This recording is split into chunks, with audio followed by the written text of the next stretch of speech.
Sadie, thank you so much. And I also want to tribute Ross for his incredible lineup. This was, it's difficult to narrow down films for a topic like Family Matters. There are so many films that deal with that, and those of us who are making films recognize that we usually, even if we don't ostensibly work with films that deal with family, we are in some way always dealing with something from ourselves and our family in anything we do. So what we have here are filmmakers that deal very directly with family and deal in the kind of diaristic tradition. And they have at some point in their careers decided that by using their families and telling the story through their own voices, that they are opening a window not only on their families, but on a much wider world. So I want to, these filmmakers have a tremendous amount in common. Obviously, they have some things that are different, but I'm gonna start posing some questions that I think they can all relate to and about which they have much in common. So I'll start with Alan and just move down the row and just talk about when you realized that your family could be a prism on the world for you. When did you recognize that this was going to be a modus operandi for you? Well, there are a lot of different answers to that. In 1980, I made a short film, a collage film, an abstract collage film, but in a surreal section of it, I had choices to use any image I wanted, and I used an image of a family at four at a kitchen table, as if I was planting a seed for myself that one day that would become something I'd have to address. And lo and behold, it's an unconscious gesture that has come to fruition. But I made a film in mid-late 80s called The Family Album. The Family Album was, had the very good fortune to find, to buy, to be the first to respond to the sale of a very large collection of American family home movies from the 1920s, 30s, and 40s. And I made an hour-long film called The Family Album, and it was the first film I ever took to festivals, and I was showing it around, and it was a really nice experience, but people are starting to treat me, I was getting questions, I was being interviewed as if I was an expert in the family, Oh, what about home movies and family, and there was a sort of, I don't know, some kind of absence to some kind of hole, something was missing in this experience, because I thought, you can't be a expert, and by the way, I understand there is no such thing as being an expert in the family. Everyone here is going to say this, and I'll just say it first. I went first, sorry. The family is arguably, not even arguably, the family is the most complicated and intense set of relationships any of us can and will ever have, bar none, for better and for worse, okay? Having said that, you can't be an expert or be perceived as an expert on family if at least you haven't had tackled or don't have experience reckoning with your own family. And that was the turn where I said, okay, if that's where I'm going to go, it's time to look in, time to look at my own, heritage, at the patterns, the secrets, the histories, the stories, and the transmissions on every level. It's time to look at who I am, where I come from, and learn from that. So that was, and then the sequence of works that I've made really follows from that moment. That was your turning point. Doug, what was your turning point? I'd say seeing a film called Sherman's March by some guy, McElwee. Well, first of all, I just want to say it's quite a tribute to Full Frame to see so many people out for this discussion. I mean, there's twice as many people here as there was for the distribution panel yesterday morning, which is like a first. I think it's a tribute to you guys, actually. Anyway, no, I never thought I was going to do films about my family. Even when I was making it, I didn't think I was going to. I thought it was kind of crazy, and who might be interested in this? But I mean, really, honestly, therapy is a lot cheaper, and highly recommended. So I don't recommend doing these things. And therapy works. So, it was kind of a little accidental, little bit of dipping my toe in at a time. I do remember one sort of pivotal moment that I think was very influential when I really got into it in a serious way with 51 BIRCH Street, which was my previous film homepage was, mainly about this kid who is now regarded as the web's first blogger. I started shooting in '96 in the third year of the web, and he was keeping a personal, what was at the time called a personal homepage, a very personal diary about his life, mostly his very active sex life. He was a college sophomore. And he was like really, really fascinating, charismatic character. And I remember going to Rotterdam with it and seeing a distributor that I knew. And I asked her what she thought of it. She said, "Oh, I don't know, oh, and by the way, I should preface it that my family was sort of in the film around the edges, because I was focusing on these, young bloggers, young people, who are sort of pioneers of the internet and putting their personal lives on the internet. And I thought it needed some balance, some grounding in real life. So, I kind of brought my family into it a little bit. My parents were in there, my wife and daughter, but just kind of around the edges. And she said, "Well, I found your subject kind of off-putting, but your family was really interesting." I went, "Really?"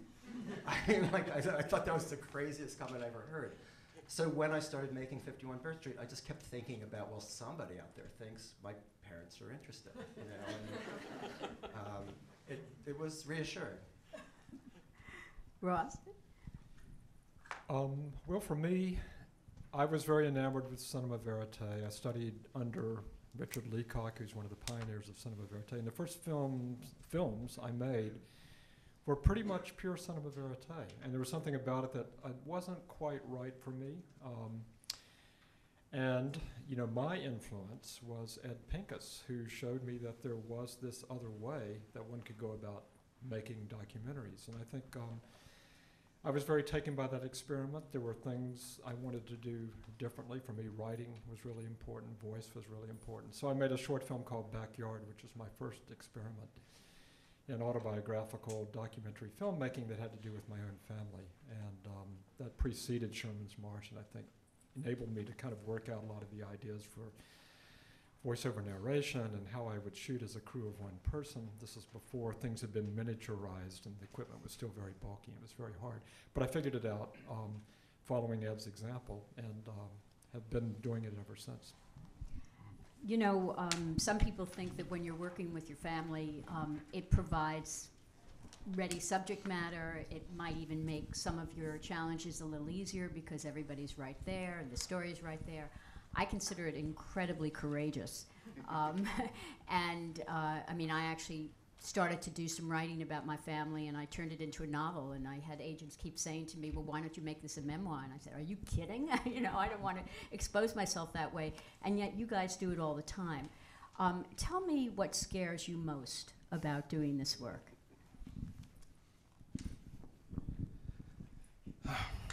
Well, first of all, it's the hardest thing I could imagine doing. And when I teach students, I say, you should want to do the hardest thing that you could possibly do. And you have to turn that fear into fuel, And, if it's easy, you're in the wrong place. The other thing is, when you start a film, it should always have this capacity, which is also frightening, that you shouldn't know where you're going to end up. You should be open to the idea that you think you're making a film that's a portrait of your I just showed a film about my grandfather. So you think you're making a film that's a portrait of your grandfather, but lo and behold, you end up, learning the history of World War II, everything you could possibly imagine about Japanese culture, what family secrets do, how films about the dead are really about the living, and on and on and on. Meaning, every film, family film, every film truly is, but family films are especially what I sometimes think that they're Trojan horses. You think they're one thing, they come in as one thing, they get described as one thing, and they turn out to be all these other things packed inside. Most of which you can't control. And listen, there are other levels of fear that had to do with people thinking you're self-indulgent, people think you're over-sentimentalizing, you're protecting, you're out for revenge, all of this stuff, and you have to guard against that too. And then there's the question of who cares about your grandfather? You know, who cares about your father? Who cares about your parents? Who cares about any of that? You know, we're talking about fear now, not how you transform the fear. Yes. That's your third question. Okay, I'll stop there. Yeah. For me, I think it's how to navigate the conflict between portraying your family honestly and authentically, which means, of course, showing them with flaws, because they're human beings, and yet, you know, not damaging your relationships with them. And that was the hardest thing for me, was doing the last film I did, The Kids Grow Up, about my daughter, and about you know, her last year at home before she went off to college, and that whole process of letting go as a parent, you know, but incorporating, you know, 18 years of footage as she was growing up as well. You know, she had a very, I mean, it would be sort of interesting to compare notes with Ross having just gone through the same experience with his son, but it was difficult to navigate shooting, but easier because if she didn't want me to shoot, I didn't shoot. You know, when she told me to put the camera down, I did. But it's actually when it's going out into the world and you're trying to promote a film that your child has a very ambivalent feeling about, that makes it very hard. And I'm very glad to have that experience behind me and moving on to other films. We are going to talk a little bit more about that relationship that one has with their child or wife or anybody else in the family that becomes a central character in the film. And I want to get to Ross, but just before I do, the fact that you do provoke these people in your lives and risk some things with them, I think, again, is what makes this courageous. But I often wonder, is there ever a point where you say, I just can't do this anymore? You know, your children may ask you not to, but when do you reach a point when you say, you know what, this may be going further than I expected, I really have to put the camera down? Doug, you want to answer that, and then let's keep that, let's put that into the series of questions as we continue talking. I don't know that I can answer, because it's never come up for me. That, well, this is my wife. With Lucy. Yeah, well, with Lucy, I actually, what happened was I gave, you know, I didn't have her sign a release form until she saw a good sample.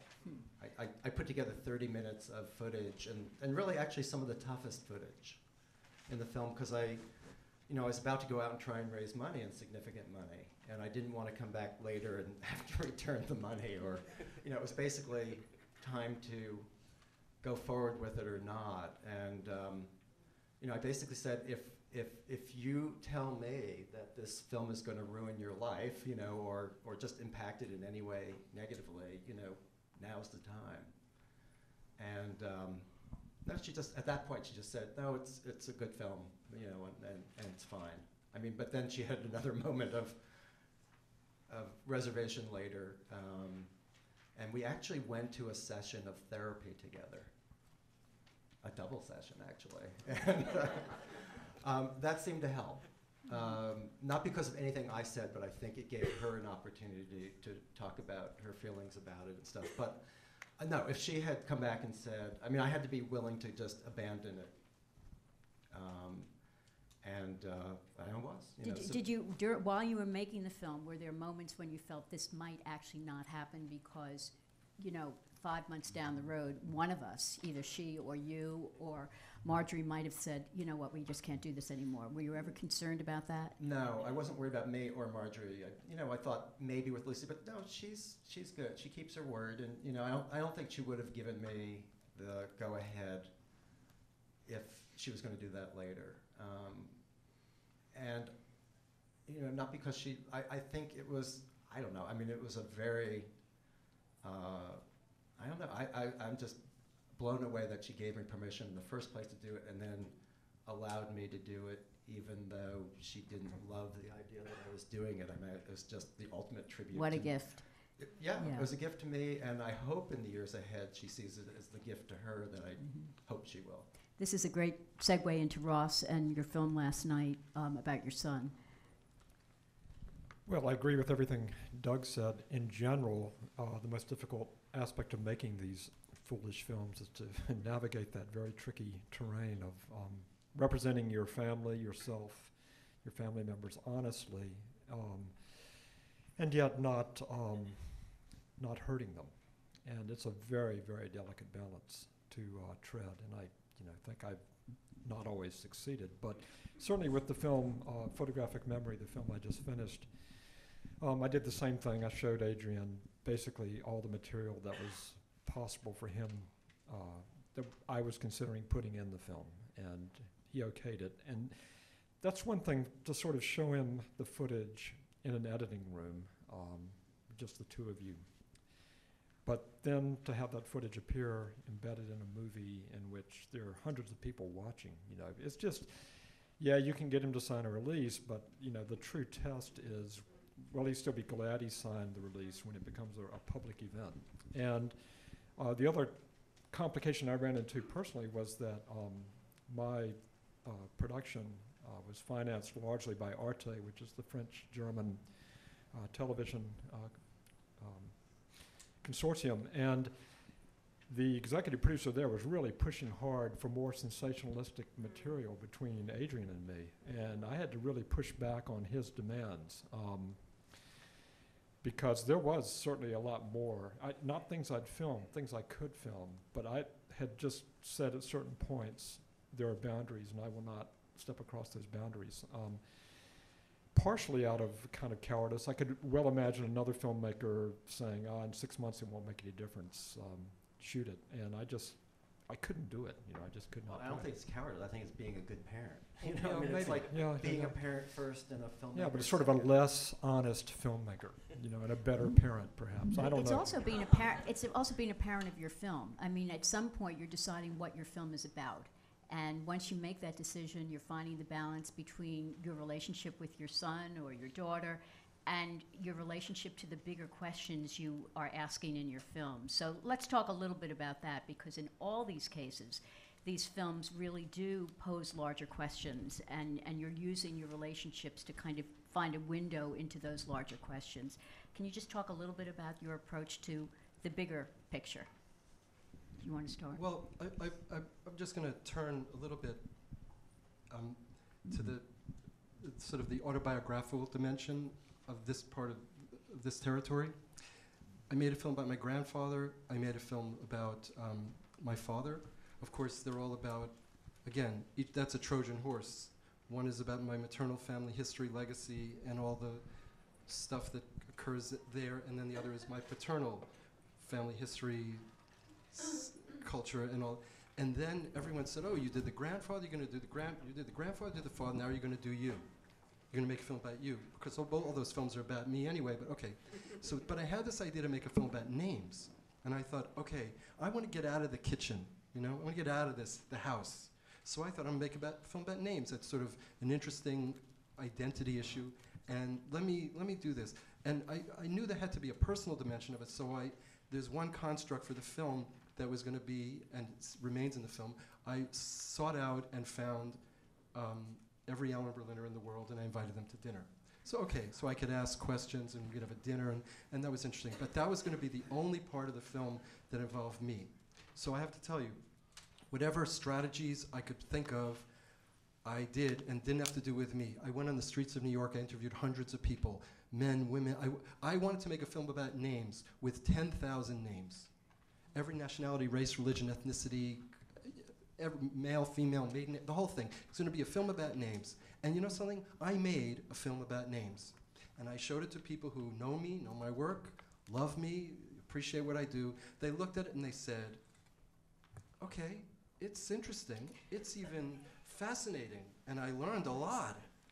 But it's not what you do, It's not, you don't take me to this place where names live, and I know that's where you want to go. Stop fucking hiding, And no, and so you know what? So I had to, the epiphany was, which I'd known all along, you don't have to make a film about names and use 10,000 names. You can make a film about names just by using one name, if you do it right. When I say right, there is no right. But you burn it, you freeze it, you stretch it, you tear it, you crumple it, you rip it, you paint it, that's what you do. And so I had to say, uh-oh, what name am I going to use, you know? And then, you know, there I was again, back in that place.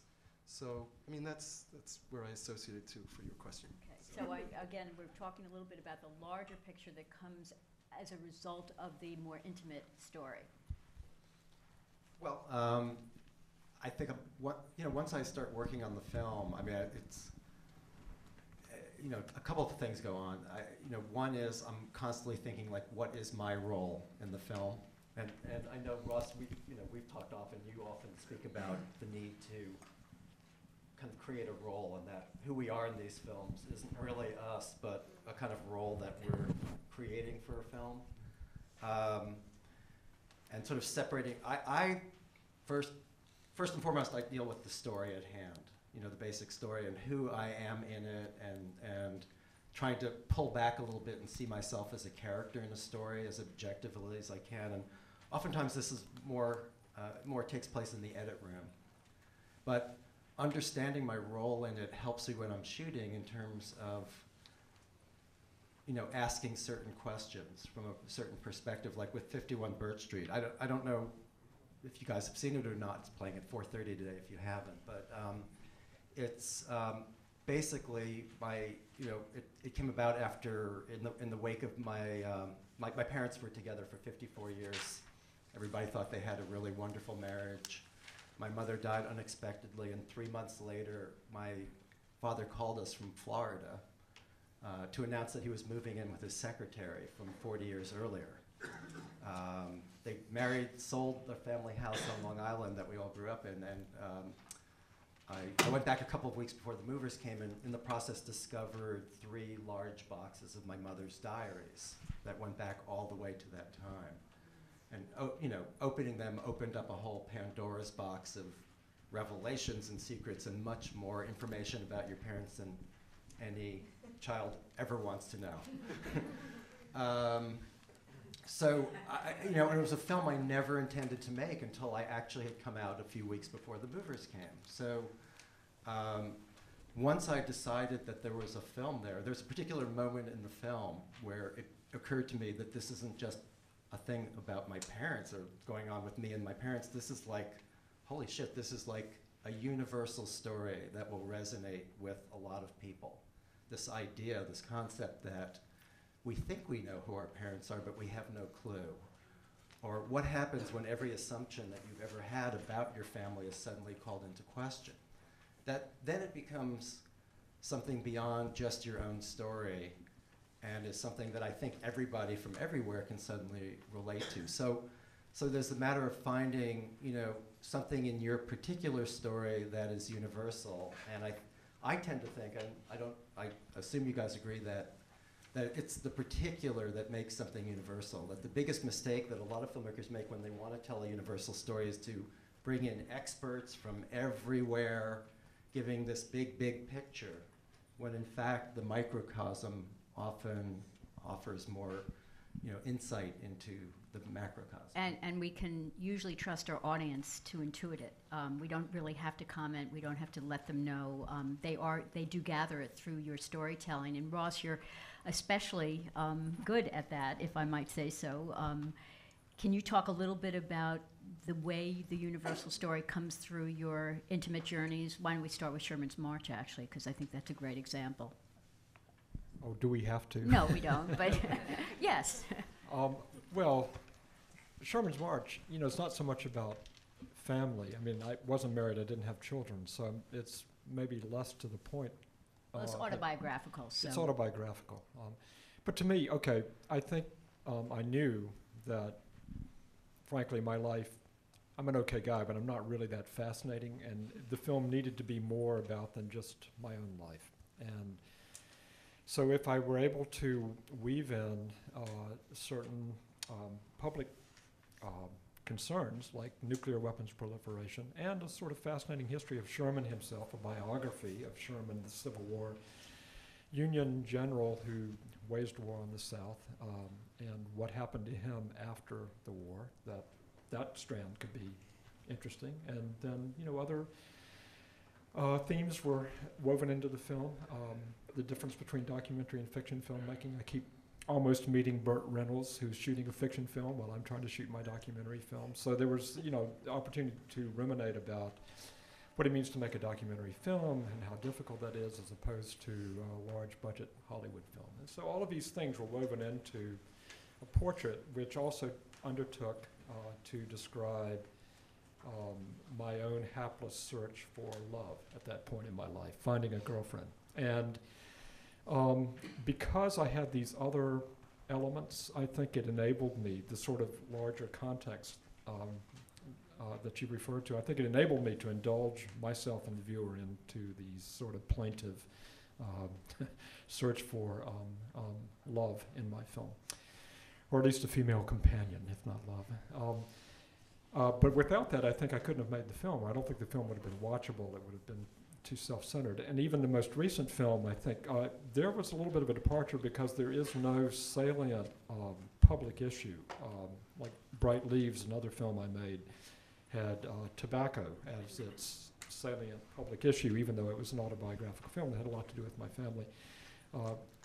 Photographic memory really has no such specific issue. Nuclear weapons, tobacco, no, none of those things. It does interrogate that whole question of the virtual world that young people now inhabit through the internet and Facebook and so forth, and my son being the representative of that and how that seems to his dad, a member of the analog generation, not the digital generation. And I play with that, you know, sometimes humorously, sometimes seriously. So that's as close to a broader context as I get in my film.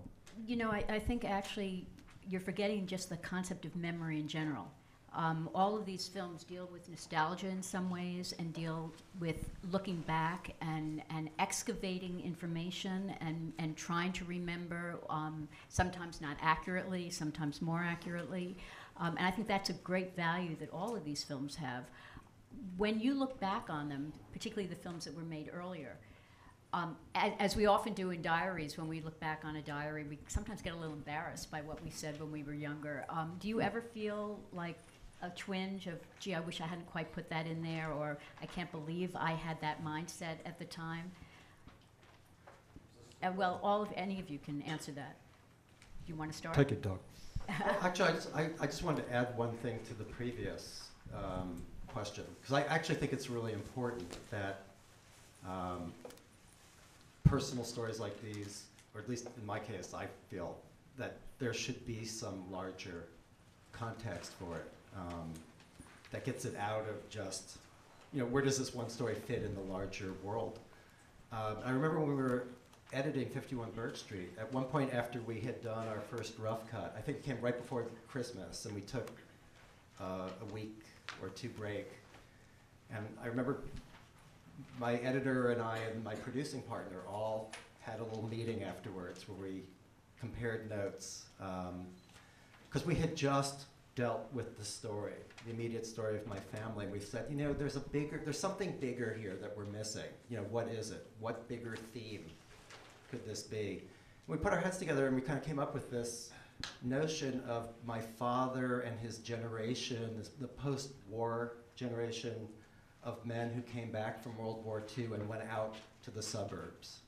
You know, he grew up in Brooklyn. My mother grew up in the Bronx, and they were city people who migrated out to the suburbs. And what was it like for my mother to have 3 kids in 4 years? You know, this very cultured, intellectual city kid now stuck out in the suburbs in the 50s with 3 young kids.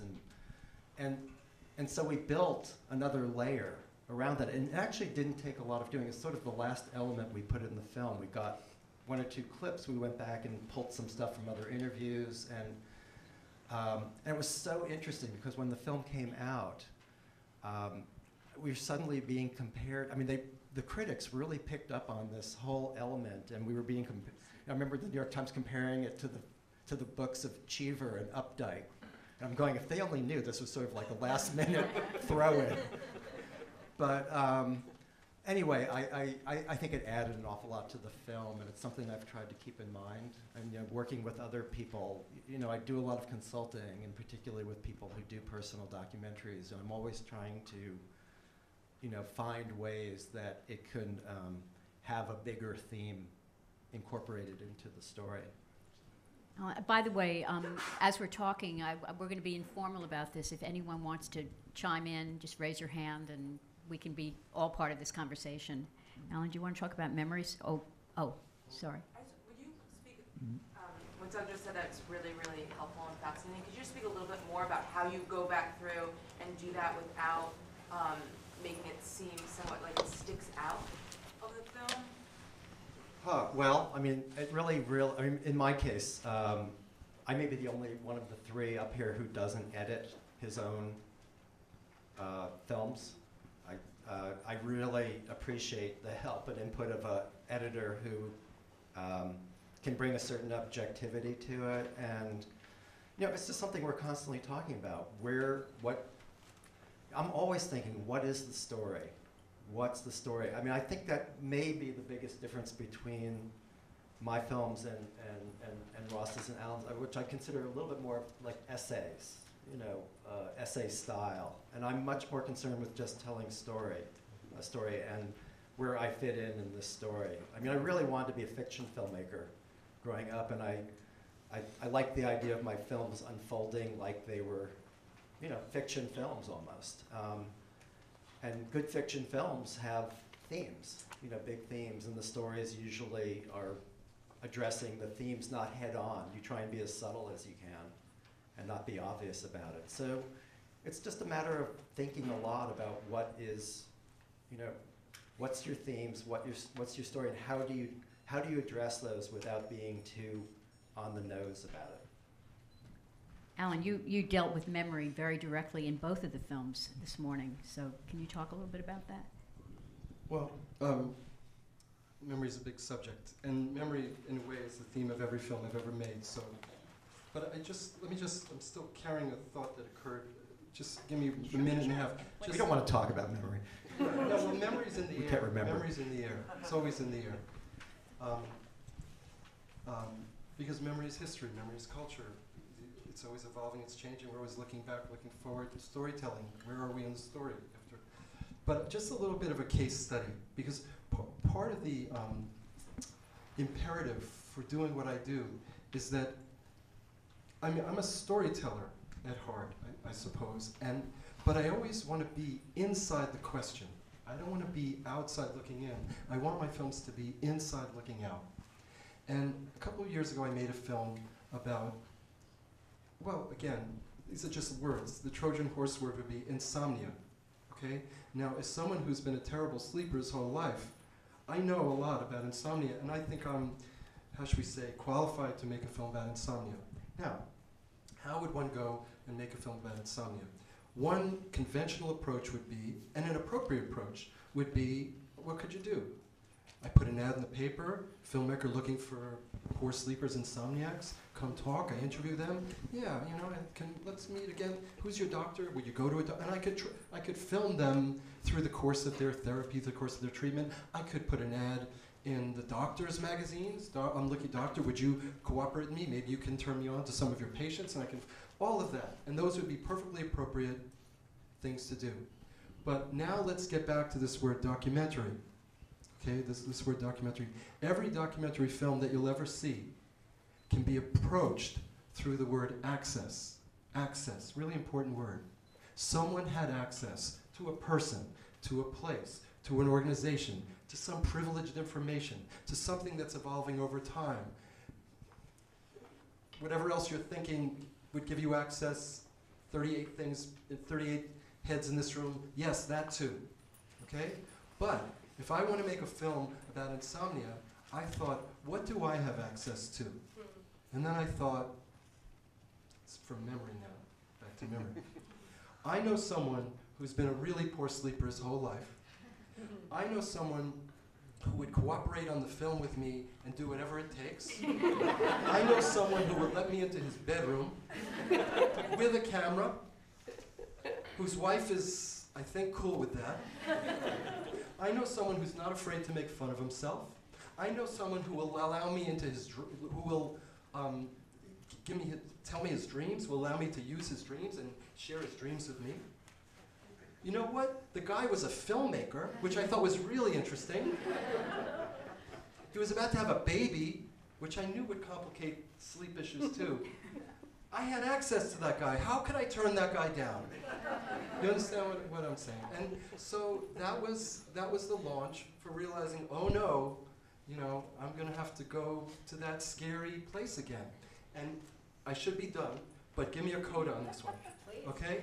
In the middle of this film, throughout the course of this film, I am lying in bed night after night. Okay? Remember, I'm the, how should I say this? I'm the subject, I'm the subject of the film, the main character in the film, and the author. I'm the fish, the fisherman, and the chef. Wrote those words down. I don't even know what it means, but I used to know what that means. Okay? But dig this. I'm lying in bed, the subject of the film, and I'm saying to myself, I cursed before, so I can't fucking stand this. I just want this film to be over. I can't stand not sleeping. I can't sleep because of the film. This is an endless loop. This is horrible. This is miserable. Why did I get involved in this? I can't stand this. And I'm being honest, every night. Meanwhile, the director in me is saying, this is fantastic. I'm inside this guy's head, and we're going to get to the bottom of what insomnia means. This is unbelievable. I never even imagined it would be this great. And I'm living with that contradiction throughout the making of the film. Okay? That's scary. Yeah. Okay. Sorry. And I bet you all have lived with similar contradictions where you're thinking this is too good to be true, but I can't believe I'm putting myself through this or my family through it. Well, if you really want to not sleep at night, try putting your mother's diaries in your film. I'd lie there going, can Jews burn in hell for doing this to their parents? And speaking of storytelling, let me just put out one other idea, and this could be provocative or not, or we could just drop it. But Ross, last night you talked a little bit about the southern nature of your films and the fact that as a storyteller you come from a long tradition of storytellers in the South. And it occurred to me we have you as a southern storyteller on the panel, and then we have you two guys who are a little bit more Talmudic in your history. Do you ever think about that in terms of your storytelling? I mean, is that something that kind of operates for you, your Jewish heritage, your southern heritage? Do you feel like you have anything to live up to, or is this just kind of under the surface? Anybody? Talmudic, no. Talmudic, very much. Okay. Yeah. No, listen, one of the essences of Talmudic thinking is to be, again, inside the question. It's that every question has answers, and those answers beget questions. There are questions to be answered, there are answers to be questioned, you know. Someone yesterday gave Ross a really nice compliment, which I agree with very much, that he is a surgeon too, yes. Okay? And he's being surgical with his words, with his images. Like his father. And yes, like his father, forgive me, and the way he constructs his story.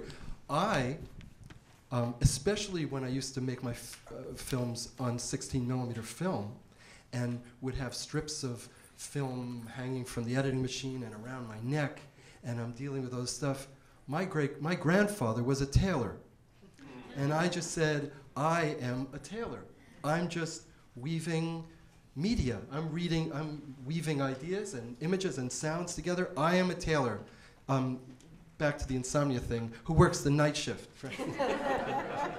Glorified tailor, yeah. I don't know, I come back to, I just think of myself as a storyteller, first and foremost. And hope I don't look like too much of an asshole in the process. I mean, I guess that's another point that hasn't come up, you know, when we talked about how your family feels about all this and stuff. I just think it's really, really important that you be willing to look worse than anyone else in the film. No question about it. In fact, I was going to point that out, that in your films, when you guys have your cameras on your shoulder and it looks like you're shooting your family 24/7, you really are putting yourselves up for some derision. Ross pointed out last night that in fact you're not really, your camera isn't on your shoulder most of the time. You know, if it's what, 2% of your waking time. 2%. I thought that was really large. You know, when I thought about it, I think I've shot about 30 hours with my daughter over the years, you know, and she was almost 18. So, Yeah. you And know, Ross, ultimately it was less than 2 hours Yeah. a year. And you know, when So- when your films, you know, when they're finally out there, it looks like you've only had your camera on your shoulder, when in fact that's not even close. Right. Well, when Doug talks about creating a role or creating a character, that's part of the humor of the character. Right. Or the role that there's this neurotic filmmaker who can't stop filming.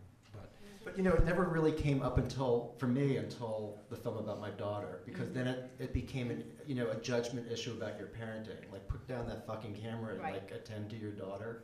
Right. Like, But you you're know, putting yourself out there for that judgment. Yeah, and as that was part of your weird. storytelling technique in a way. It was weird coming back. You know, it was funny because the film played very differently with audiences than on DVD. You know, and a lot of, you know, it was interesting that it never really came up much when we played the film with the audience, because, you know, it was in there for laughs. And it generally got laughs with an audience. But sometimes when people saw it, you know, on DVD, you know, I got that with bloggers, not even with critics, but like bloggers. You Watch know, out for suddenly them. became very judgmental about my parenting. And it was like, you know, or I remember when the film opened in New York, and there was one of my interns like pointed me to a review. I guess it was in Slate or something like that. It was actually quite a good review, but you know, the comments in the blogs, they were like, it was kind of hilarious because there were. This is the day it opened, so obviously not a single one had seen the film, but there were like 30 like very critical comments about me as a parent, like my balls should be cut off, and stuff like that. You know, it was weird. It was very weird. Does anyone have anything to say in the audience? I don't want to be monopolizing it. Question. If you can elaborate, one of your first comments was you should do the hardest thing. Yeah. If you're doing what's easy, you're in the wrong place. And if you can talk about this, turning your fear into fuel. No. Can you talk about that? It sounds good. I don't know what it means. So maybe Maybe some examples. No. First of all, you know, I'm only speaking for myself. Just because I do it and have been doing it doesn't mean I know how to do it. All right? And I get asked a lot of questions over the years in classes and different things. How do you do this? The answer is I honestly don't know. And in a certain way, I have to forget how hard it is in between films before I'll even try to do it again.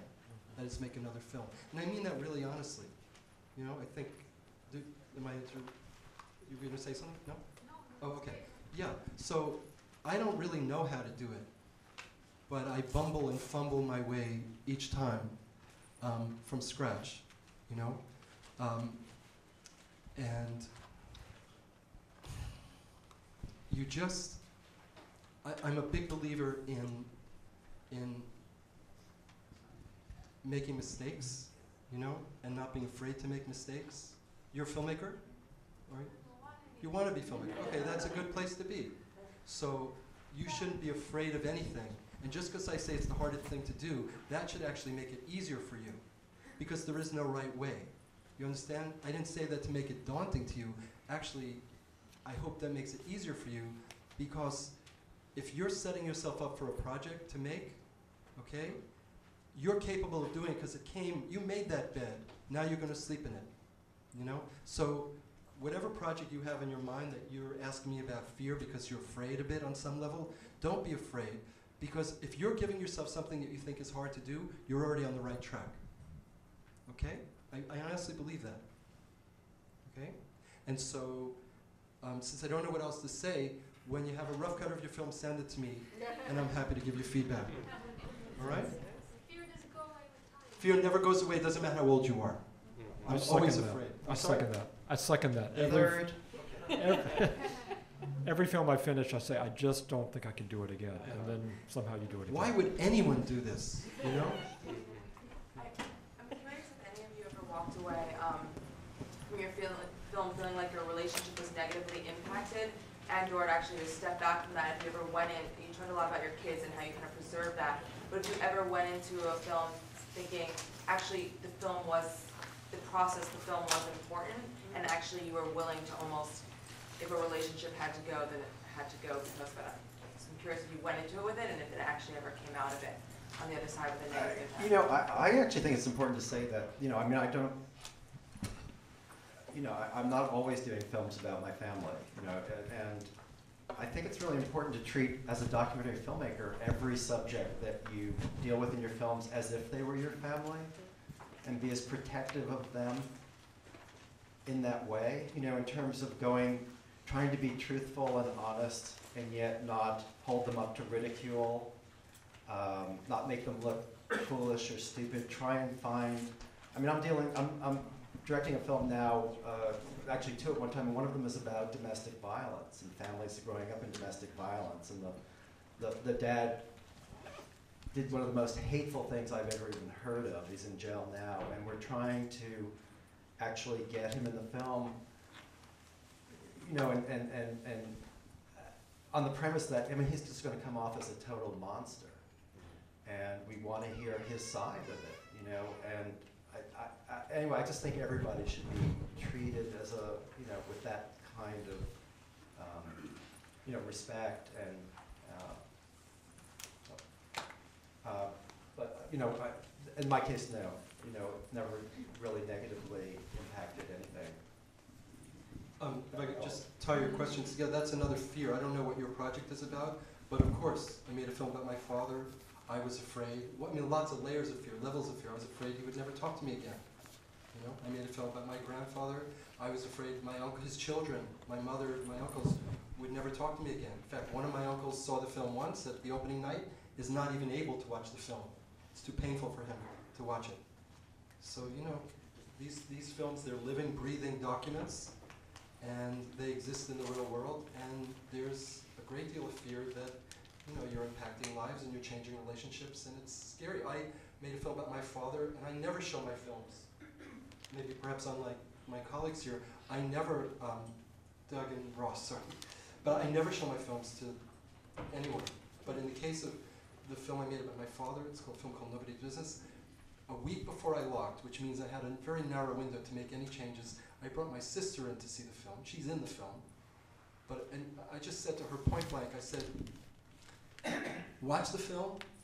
If there's something, anything, one frame, one word, one sentence, one shot, doesn't matter. If you don't think it's honest, if you don't think it belongs, if you don't think it's real, if you don't think it should be there, I will take it out. I won't even defend it or argue with you. That was because he's your father, and we are going to have to live with this film for the rest of his life and our lives. And my sister watched the film, you know, in the editing machine. She cried a little, she laughed a little, something, whatever. And then when she composed herself, she said, let it be as is, it's fine, you know, and that was all. That was a, you know, I was afraid, but that's a big level of fear that's connected to your question. Okay, go ahead. Just more on that subject. What if you're not showing your film to any of the subjects as you're doing it? What are your sort of standards for yourself? And I guess all of you guys can answer this, for informing them of how you think the film will be perceived, what the emphasis is, especially as that changes from your original intention. Good question. I did tell my father when he first saw the cut of 51 Birch Street to just kind of be prepared that, you know, we intentionally set him up to look bad in the first half of the movie so that people would come over and they'd be won over and love him all the more at the end. And he bought it. Quite a storyteller, Doug. You do what you gotta do. No, it was, no, that's what we tried to do. And I did brace him for that, though. But I was, you know, very lucky that he didn't really care that much. You know, he actually was more concerned with how my mother came off in the film. I'm sure this must change a little bit as all of you have evolved as filmmakers, that initially your first film, it probably was more challenging to persuade the subjects or make them comfortable with this idea than it has been since then, where, and I may be wrong, maybe it's just as difficult with every film, but the fact that you have some respect in the filmmaking world and the public domain, has that made it any easier? No, not when it comes to your kids. You know, Ross? I mean, No, I agree. It doesn't make it any easier. When it's your own family members, I think definitely for the world at large, it can be easier. I would just say I'm currently making a film about my late cousin, Edwin Honig, a writer. And when Edwin was alive, and I interviewed his sister for the film, amongst the many things she said, and she loved her brother deeply and profoundly, but she took me to task. She said, I'm paraphrasing, it really makes me sad that you're filming my brother like this, because I knew him when he was, like that. And it's not fair, because he can't say, and I use her admonition, if you will, in the film. I don't want to be afraid of it. I want to acknowledge it, and I want the audience to see that doing what I'm doing has a bigger, greater, deeper, more poetic cause than just showing someone who's metamorphosizing, towards his, towards his death, essentially, through his memory loss. I wish we could continue. Unfortunately, we have to stop now, but this conversation obviously could go on for a long, long time, and these filmmakers will be around for the next day or so, and please feel free to ask them other questions. And the full frame family would like to